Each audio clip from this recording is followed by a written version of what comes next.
오늘 주님께서 나다나엘을 부르셨습니다.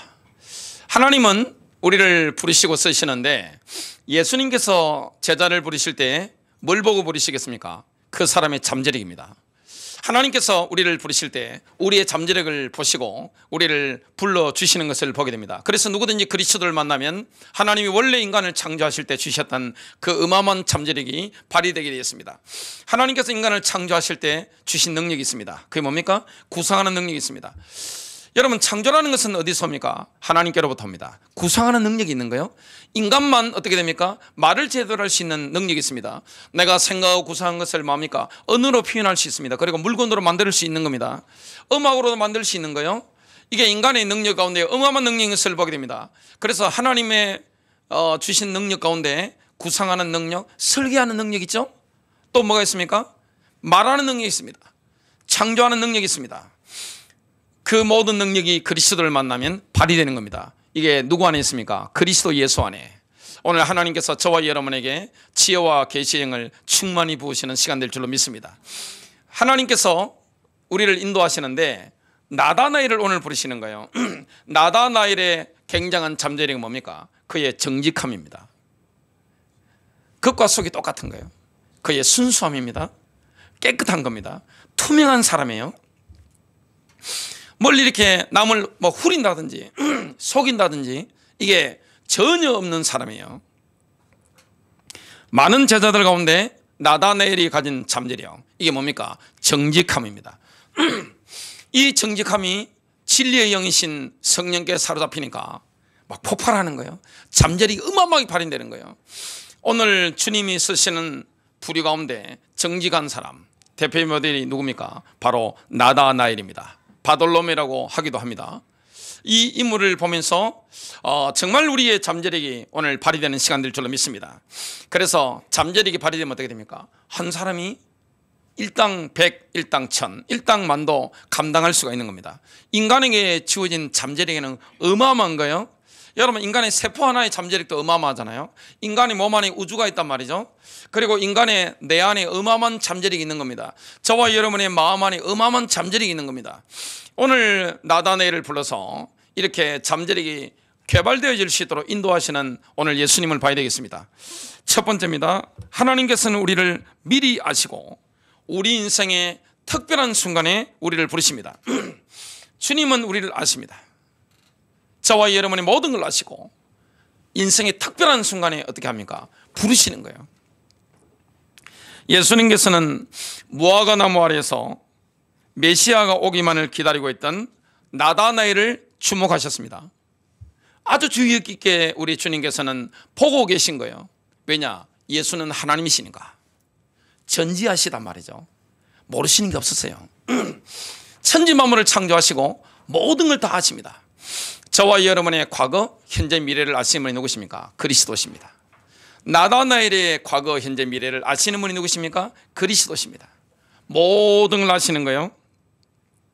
무화과는 포도나무와 함께 구약시대 때부터 이스라엘을 상징합니다.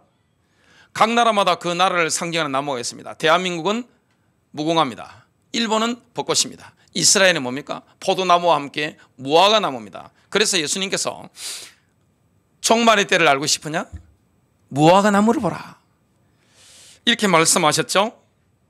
마태복음 24장 32절부터 33절, 무화과 나무의 비유를 배우라. 그 가지가 연하여지고 잎사귀를 내면 여름이 가까운 줄을 아나니. 지금 이스라엘이 지구상에, 지도상에 또 출현했습니다. 그래서 예수 그리스도의 재림의 때를 알려고 하면 하나님의 시간표인 뭘 봐야 됩니까? 이스라엘을 주목해 봐야 됩니다. 이와 같이 너희도 이 모든 일을 보거든 인자가 가까이 곧 문 앞에 이른 줄 알라. 하나님의 시간표를 알려면, 메시아의 발자취를 알려면 우리가 이스라엘을 주목해 봐야 됩니다.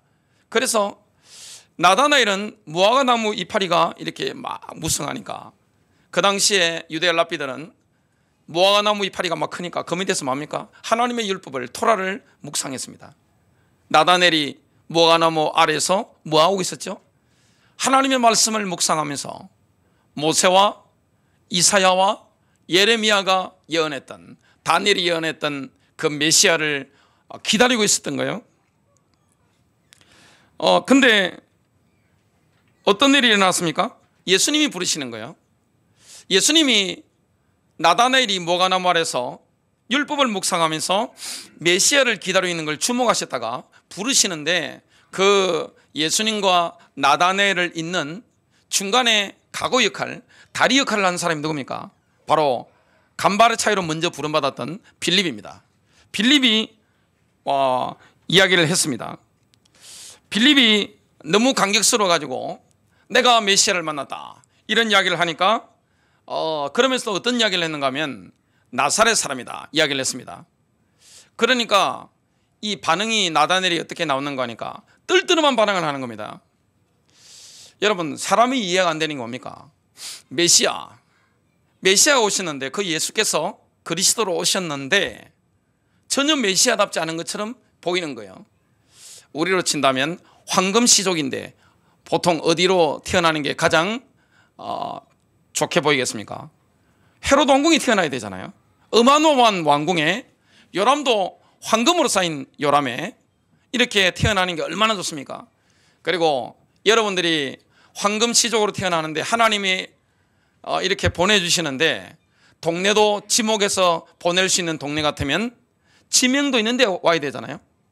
근데 전혀 그렇지 않은 겁니다. 제가 대한민국의 어떤 도시에 전도 사역이 있어서 가본 적이 있습니다. 갔는데 그분이 이렇게 질문했습니다. 신앙심이 깊은 여자분이셨는데 저한테 물으시는 겁니다. 신 목사님, 천당 밑에 뭐가 있는지 아세요? 제가 뭡니까? 그랬습니다. 분당입니다. 그러시는 겁니다. 제가 그때 분당 가서 전도하고 있었던 겁니다. 천당 밑에 분당이라 하는 겁니다. 메시아가 이 땅에 오시면 미국 뉴욕이라든지 아니 워싱턴이라든지 프랑스 파리라든지 전 세계에서 가장 유수 깊은 이탈리아 로마라든지 아니면 대한민국 수도 서울이라든지 아니면 분당 정도 돼야 될 거 아닙니까? 근데 뭡니까? 나사렛 예수입니다. 그러니까 이 나다나엘의 반응이 뭐냐? 너무너무 뜰뜨름한 거예요. 그리고 예수님의 사회적 지위가 굉장히 낮았던 것을 보게 됩니다. 물론 씨는 다윗의 자손입니다만은 직업이 뭐죠? 아버지 직업이 목숨겁니다. 볼록할란 겁니다. 전혀 뭐가 내세울 게 없는 겁니다. 나사렛은 구약시대에 선지자들이 예언하지 않았던 아주 조그만 동네입니다. 그리고 그 동네 나사렛 사람들은 뭐냐? 굉장히 개팍했다고 합니다. 예루살렘 점잖은 사람들이 볼 때는 뭡니까? 그냥 좀 이렇게 밑으로 보는 이런 동네 출신인 겁니다. 그래서 이 예루살렘 수준 높은 종교인들이 볼 때는 나사렛 사람이다 그러면 어떻게 되냐? 반점 유대인으로 그렇게 보는 겁니다. 이 반밖에 안 되는 거예요. 완전 무시당하는 그 나사렛의 주님이 오신 겁니다. 그 나사렛 사람이라니까 영 뜰뜰한 이야기를 하는 겁니다. 도저히 안 넘어가잖아요. 그때 빌립이 지혜롭게 말합니다. 직접 와서 봐라. 내가 메시아를 만났는데 메시아를 직접 와서 봐라. 와보라 이렇게 한 겁니다. 여러분, 메시아를 직접 만나면 달라집니다. 예수님께로 나다나엘이 나올 때 빌립은 이 사람이 나다나엘이고 또 뭐 양력에 대해서 프로필에 대해서 이 사람 어디 출신이고 뭐고 간단한 소개조차 할 필요가 없는 겁니다. 왜냐? 이미 예수님은 하나님이시기 때문에 전지하시기 때문에 다 아시는 겁니다. 모든 걸 아시는 겁니다. 어느 정도냐? 다윗이 그 하나님의 전지하심에 대해서 너무너무 감격스러워서 찬송을 한 게 시편 139편 1절부터 4절에 나옵니다. 여호와여, 주께서 나를 살펴보셨으므로 나를 아시나이다. 2절입니다. 주께서 내가 안고 일었음을 아시고 멀리서도 나의 생각을 밝히 아시오며 나의 모든 길과 내가 눕는 것을 살펴보셨으므로 나의 모든 행위를 익히 아시오니 여호와여, 내 혀의 말을 알지 못하시는 것이 하나도 없으시니다. 다윗이 진짜 경이롭게 느끼고 찬양했던 게 있습니다. 그것은 모태에서, 쉽게 말하면은 모태에서, 어머니 모태에서 다윗의 형체가 만들어지기 전에 하나님이 다윗을 낳으신 겁니다. 그리고 하나님의 눈이 다윗이 어머니 뱃속에서 만들어지기도 전에, 형체가 만들어지기도 전에 이미 그걸 보신 겁니다. 그리고 그때 하나님의 생명책에 다윗의 이름이 기록됐다는 겁니다. 이걸 성령의 영감을 받아서 시편 139편 16절에 이렇게 말씀합니다. 내 형질이 이루어지기 전에. 자, 저와 여러분을 하나님께서 언제 하셨습니까? 우리의 어머니 뱃속에서, 난자 속에서 나의 모습이 만들어지기 전에 주님이 나를 아시고 나를 보시고 나의 이름이 생명책에 기록됐다. 하나님의 전지하시면 엄청납니다.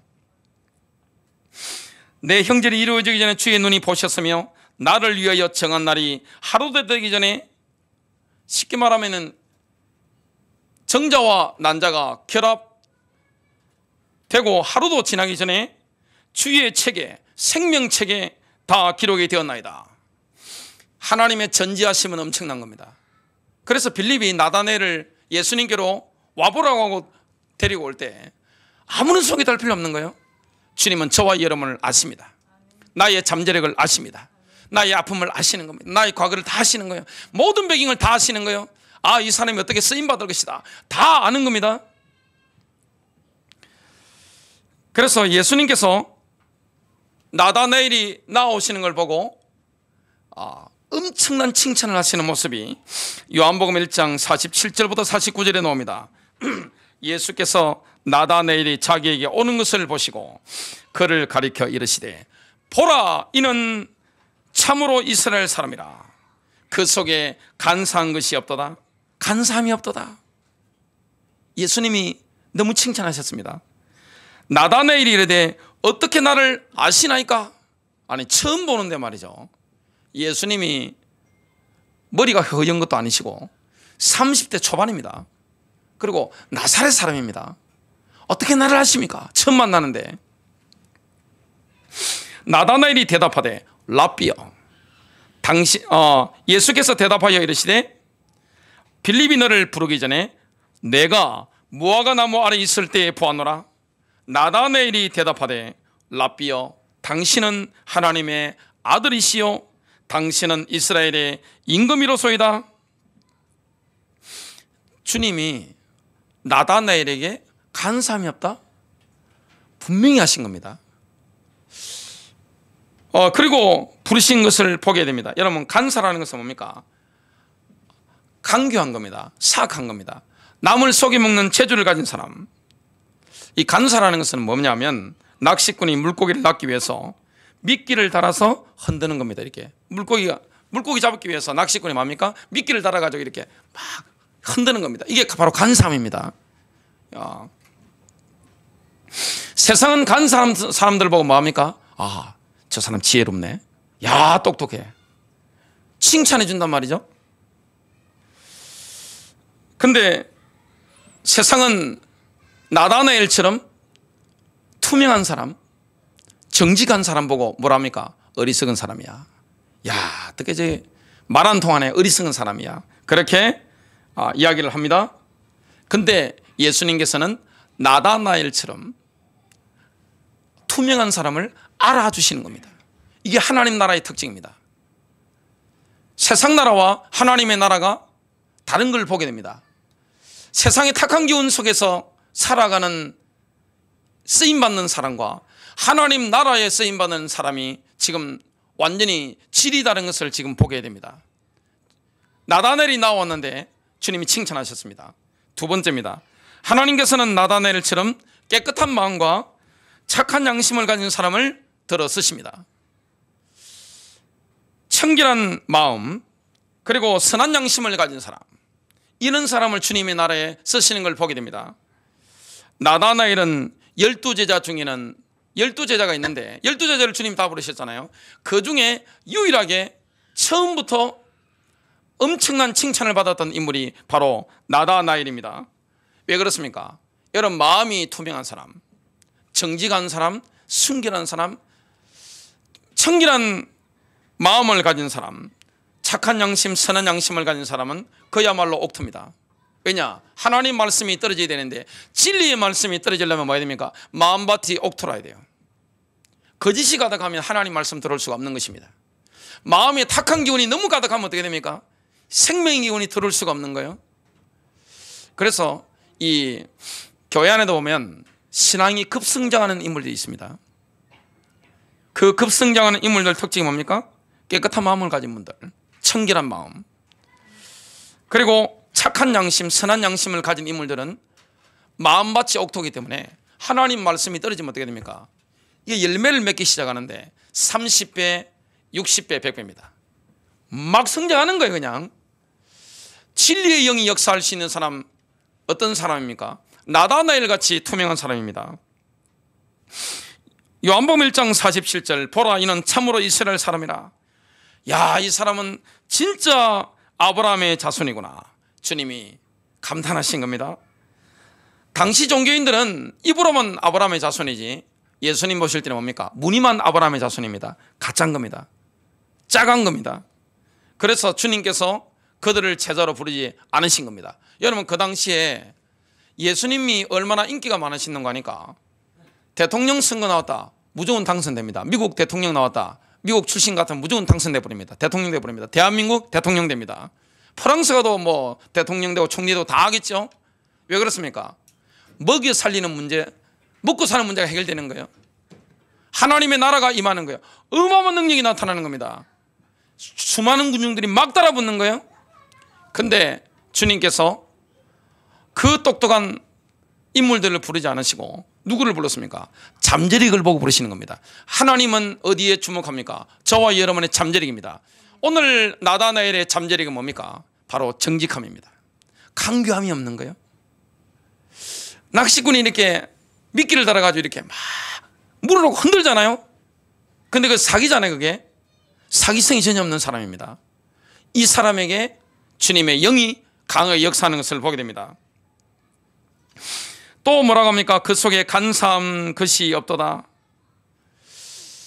겉과 속이 똑같은 사람이구나. 주님이 감탄하신 겁니다. 그 반대로 뭡니까? 정말 음흉한 사람이구나. 이 반대죠. 하나님은 누구를 사용하십니까? 마음이 진실한 사람, 정직한 사람, 그리고 과거에는 간사함이 많았다 할지라도 이 간사한 영에서 빠져나온 사람, 거짓의 영에서 해방받은 사람, 이 사람을 쓰시는 걸 보게 됩니다. 오늘 우리 성도님들에게 있는 거짓의 영이 떠나가는 시간 되시길 바랍니다. 오늘 여러분 가정에 거짓의 영이 떠나가는 시간 되시길 바랍니다. 만일 남편이 아내를 믿을 수 없다, 보통 일이 아니죠. 아내가 남편을 믿을 수 없다, 보통 일이 아닙니다. 저는 어체증, 어부증 걸려서 피 튀기게 싸우는 부부들 상담 많이 했습니다. 교회 안에 너무너무 많다는 걸 제가 알았습니다. 간사함이 없는 사람, 순결한 사람, 마음이 청결한 사람, 그리고 선한 양심, 착한 양심을 가진 사람, 이 사람이 어마어마한 잠재력을 하나님 나라에 가지게 되는 것을 보게 됩니다. 거짓의 영에서 해방받은 사람. 여러분, 아이들이 몇 살부터 보통 거짓말을 합니까? 아기들은 생후 6개월부터 거짓말을 한다고 합니다. 6개월만 딱 지나면 아이들이 거짓말을 시작합니다. 그래서 성경에 보니까 도둑질하지 말라, 내 이웃에 대하여 거짓 증거하지 말라. 아이들 거짓 증거 많이 합니다. 뭐 아빠 엄마들이 아이들 하는 거, 어린이집에서 하는 거 들었다가는 그거 가지고 뭐 뚜껑 열려가지고 막 어디 막 코에 김 나오면서 눈에 막 광 나오면서 갔다가는 낭패를 봅니다. 왜냐? 요즘은 CCTV 다 찍혀 있잖아요. 저를 딱 드러내면 누가 문제입니까? 아이고, 내가 큰 실수했네, 이래 되는 겁니다. 아이들도 뭐합니까? 얼마나 강교한지 몰라요. 딱 잘라줘야 됩니다. 그거 안 잘라주면 그게 인격이 돼서 뭐합니까? 거짓말하는 재미가 쏠쏠한 겁니다. 너무너무 흥분되는 겁니다. 거짓말할 때. 그러다가 만일에 여자아이들이 도선생님 주는 그 영감을 받다가 청소년 시기에 몸에 변화가 올 때 그때 고치지 않으면 어떻게 됩니까? 인격으로 굳어버리는 겁니다. 도둑질, 그 다음에 거짓말, 이런 것들이 성령의 역사를 얼마나 서름시킨지 모릅니다. 그래서 성령은 거짓된 마음에 역사할 수가 없는 거예요. 성령은 깨끗한 마음에 역사하는 겁니다. 청결한 양심이 역사하는 겁니다. 또 거짓의 영에 해방받은 사람을 붙잡고 역사하는 것을 보게 됩니다. 거짓말의 원조가 누굽니까? 마귀입니다. 마귀는 거짓말을요, 진짜보다 더 진짜처럼 말합니다. 거짓말 탐지기 딱 돼도 거짓의 영에 잡힌 사람은 걸리지 않습니다. 마음이 화인 맞아버리는 겁니다. 인도로 찢어버리기 때문에 전혀 감각이 없습니다. 동물들도 자기가 먹고 살기 위해서 거짓말합니다. 이거는 학자들이 다 밝혀낸 거예요. 교회 안에 얼마나 거짓말 많아요. 유튜브 안에 얼마나 가짜 뉴스가 많습니까? 그리고 공영방송, 지상파 이런 데도 얼마나 거짓말 많이 합니까? 거짓말 많이 합니다. 뉴스 자꾸 들었다고 막 해가지고 같이 욕하다가 어떻게 됩니까? 영적으로 폭탄 맞습니다. 그런데 너무 흥분하지 마십시오. 대부분이 뭐냐? 거짓말입니다. 정치인들 얼마나 거짓말 잘합니까? 너무너무 거짓말 잘하는 게 붙어있단 말이죠. 그게 세상에서는 뭐죠? 지혜롭다 그럽니다. 하나님 나라에서는 아웃입니다. 주님이 붙잡고 역사하고 축복하는 사람 특징이 뭡니까? 거짓의 영에서 해방받은 사람, 예수님은 자신의 이익을 위해서 거짓말로 남을 속이지 말라 경고하십니다. 마태복음 5장 37절 오직 너희 말은 예는 예로 옳은 것은 옳다고 말해라. 왜 비겁합니까? 옳은 것은 옳다고 말해야 되는 겁니다. 아니오는 아니라고 해라. 틀린 것은 틀리다고 해라. 그 이상의 것은 무엇이든지 악에서 나오는 것이니라. 여러분, 남을 속이는 것보다 훨씬 심각한 것은 뭡니까? 자기 자신을 속이는 겁니다. 자기 체면 거는 사람, 정치인들이 많이 하죠. 그리고 장사하는 사람들이 많이 합니다. 제가 보니까 유튜브를 보니까 목사님들도 많이 하더라고요. 자기 스스로에게 체면을 딱 끌어버리는 겁니다. 이게 너무 많아요. 갈라디아서 6장 7절 스스로 속이지 말라. 하나님은 업신여김을 받지 아니하시나니. 하나님이 바보 취급당하고 가만히 계시겠어요? 하나님은 바보 취급 당하고 있지 않습니다. 사람이 무엇으로 심든지 그대로 거두리라. 여러분, 우리가 사람을 만나서 대화를 해보면 거짓의 영에 사로잡힌 사람의 말을 들으면 어떻게 됩니까? 갑자기 머리가 혼미해집니다. 갑자기 머리가 혼미해지는 거예요. 그리고 가짜 뉴스 있는 거 유튜브 보면 어떻게 됩니까? 사람이 혼미해집니다. 왜 그렇습니까? 귀신이 역사하니까. 여러분, 거짓의 영에 사로잡힌 사람의 말을 들어보면 말은 청산유수처럼 잘하는데 듣고 나면 개운하질 않아요. 그리고 시원하질 않는 겁니다. 그 말을 자꾸 들으면 어떻게 됩니까? 영적인 에너지가 다 빠져나와 버립니다. 만일에 장사꾼이나 정치인들이나 아니면 개인적으로 사람을 만났는데 거짓말하는 사람 만나가지고 계속 들으면 어떻게 됩니까? 영적 에너지 다 고갈돼 버립니다. 완전 고갈돼 버려요. 참말과 거짓말. 여러분, 입이 삐뚤어지고 마음이 삐뚤어지는 사람의 말, 그게 목사든 정치인은 할 것 없이 거짓말을 자꾸 듣고 있으면 어떻게 됩니까? 내게 영적으로 아무 유익이 안 됩니다. 내 인생에 유익이 안 되는 거예요. 근데 참말을 들으면 어떻게 됩니까? 진실은요, 엄청나게 강한 겁니다. 진실을 들으면 어떻게 됩니까? 시원한 거예요. 개운한 거예요. 영적으로 에너지가 막 솟아오르는 거예요. 살아갈 용기가 막 생기는 거예요. 이게 약이 됩니다. 하나님 말씀도 진짜를 들어야 될 줄로 믿습니다. 여러분, 우리가 성령 역사 특징이 뭡니까? 예수를 믿고 성령으로 인도받는 사람 특징이 뭡니까? 진실합니다. 신실한 겁니다. 믿을 수가 있는 거예요. 남편이 아내를 볼 때 믿을 수 있는 거예요. 아내가 남편을 볼 때 믿을 수 있는 겁니다. 성도가 목사를 볼 때 믿을 수 있는 거예요. 성도가 서로를 볼 때 뭡니까? 믿을 수 있는 거예요. 신뢰할 수 있는 사람, 신실한 사람. 이 사람이 누굽니까? 나다나엘이었습니다. 그 나다나엘을 주님이 딱 제자로 부르셔서 쓰시는 겁니다. 진리의 영은 참말을 하게 만듭니다. 거짓말하면 안 되잖아요. 참말을 하게 만드는 거예요. 참말에는 능력이 있는 거예요. 왜냐? 진리의 영이기 때문에. 진리의 영은 누구의 역사입니까? 청결한 마음을 가진 사람, 그리고 선한 양심을 가진 사람, 마음판이 그렇기 때문에, 옥토기 때문에 참말할 때 진리의 영께서 강력하게 역사하는 거예요. 살아나게 되는 겁니다. 요한복음 14장 17절 그는 진리의 영이라 세상은 능히 그를 받지 못하나니 이는 그를 보지도 못하고 알지도 못함이라. 그러나 너희는 그를 아나니 그는 너희와 함께 거하시며 또 너희 속에 계시겠습니다. 주님은 진리의 영입니다. 진리의 영인데 어떻게 거짓의 영에 사로잡혀 가지고 자꾸만 거짓말하는 사람 마음속에 있을 수 있겠습니까? 여러분, 거짓말은 종류가 많잖아요. 하얀 거짓말, 이상적인 거짓말 많이 하잖아요. 습관적인 거짓말, 자존심 때문에 아이들도 뭡니까? 너 어디 살아? 그러면 저기 엄청 비싼 아파트 대면서 거기 사는데요. 청소년들 많이 그럽니다. 자존심 있어가지고 이렇게 폼 잡아야 될 거 아니에요, 이게? 그리고 남을 사기치는 악의적인 거짓말 얼마나 많이 하는지 몰라요. 성령은 그런데 역사할 수가 없는 거예요. 진리의 영이 역사해야 되기 때문에 주님은 저와 여러분을 불러서 하늘에 속한 부르심에 응답한 사람들을 불러서 뭐 하십니까?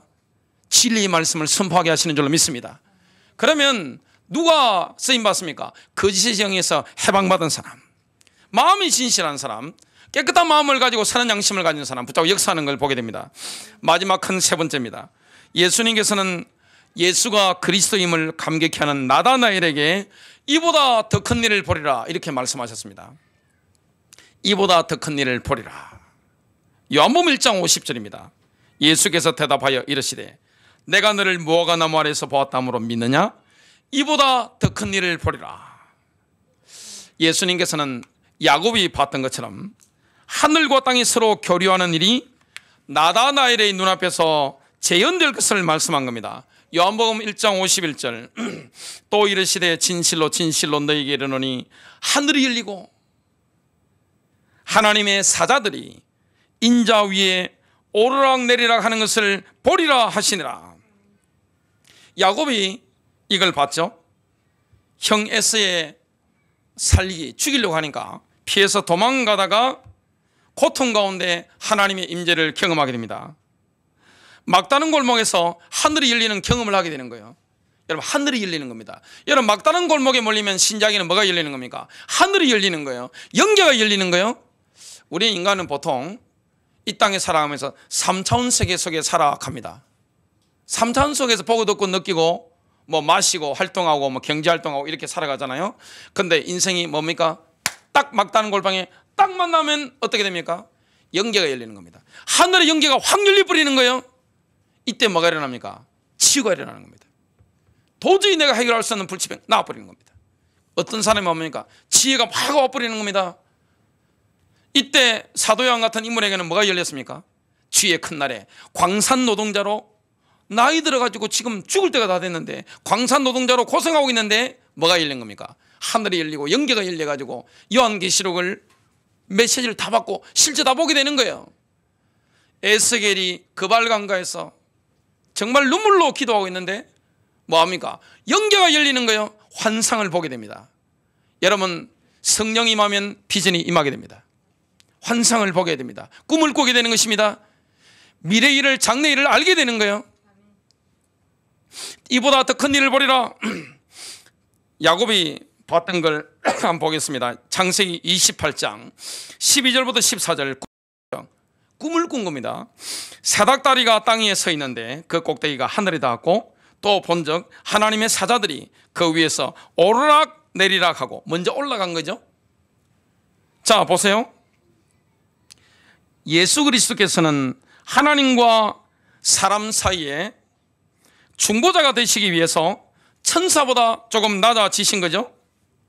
그러면서 뭡니까? 땅에 내려오신 겁니다. 야곱이 뭘 봤습니까? 하늘과 땅을 잇는 사닥다리를 본 겁니다. 이건 뭘 상징합니까? 예수 그리스도를 상징합니다. 예수 그리스도는 하늘과 땅을 잇는 사닥다리입니다. 예수님께서는 지상에서 천국으로 오르는 계단이 되시는 겁니다. 여러분, 다른 계단 타면 어떻게 됩니까? 옛날 우리 옛날 이야기 있잖아요. 썩은 동아줄 치고 올라가면 어떻게 되죠? 뚝 떨어집니다. 뚝. 인간이 노력해가지고 다른 계단을 타고, 사람이든 종교든 성인이든 누구든 다른 계단을 타고 내 의를 의지하는 가인과 같은 계단을 타고 올라가면 어떻게 됩니까? 올라가다가 지옥으로 떨어져 버립니다. 바로 지옥 불 속에 떨어지는 거예요. 근데 지상에서 천국으로 오르는 계단은 유일하게 누굽니까? 예수 그리스도입니다.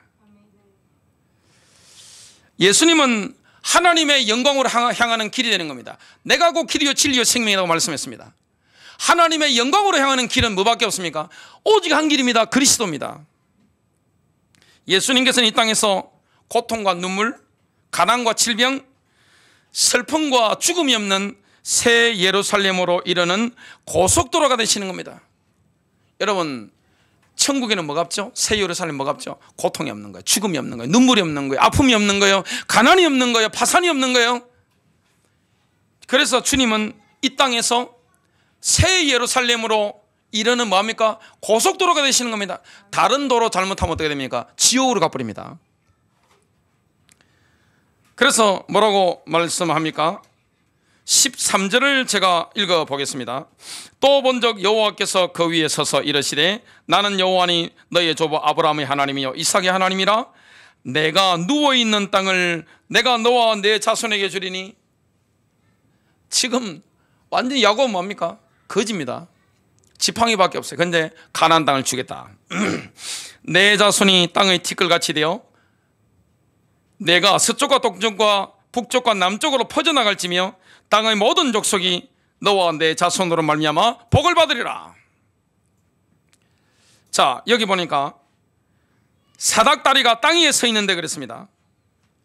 그래서 예수님은 하나님과 사람 사이의 중보자가 되기 위하여 천사들보다 좀 낮아지신 겁니다. 그것이 빌립보서 2장 5절부터 8절에 나옵니다. 주님이 굉장히 낮아지신 거예요. 여러분, 나사렛에 태어나신 겁니다. 나사렛 사람으로 자라신 겁니다. 베들레헴에 태어나셨지만 나사렛 사람으로 자라신 겁니다. 그리고 외적으로도 뭡니까?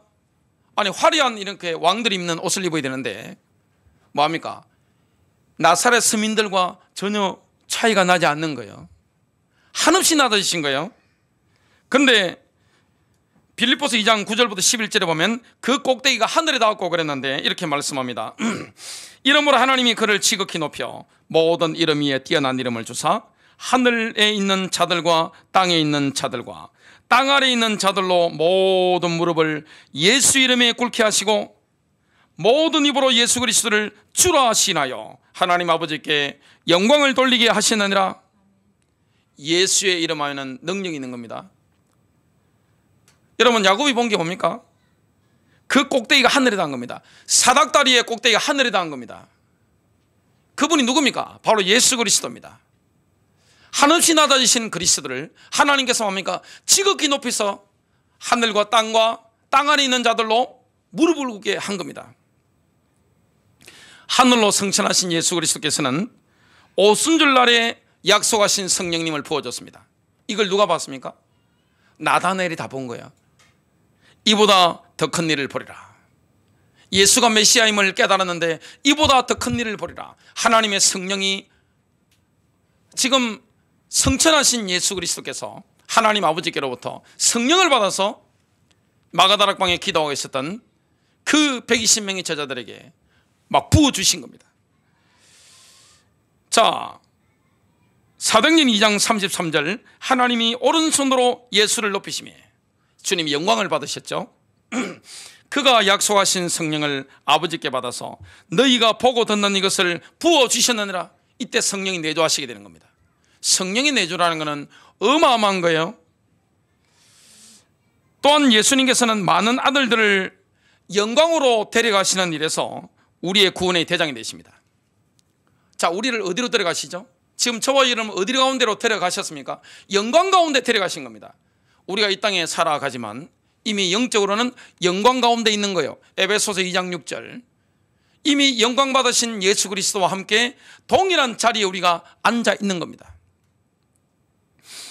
혹시 과거의 상처 때문에, 수치심 때문에 고민하는 분들 계십니까?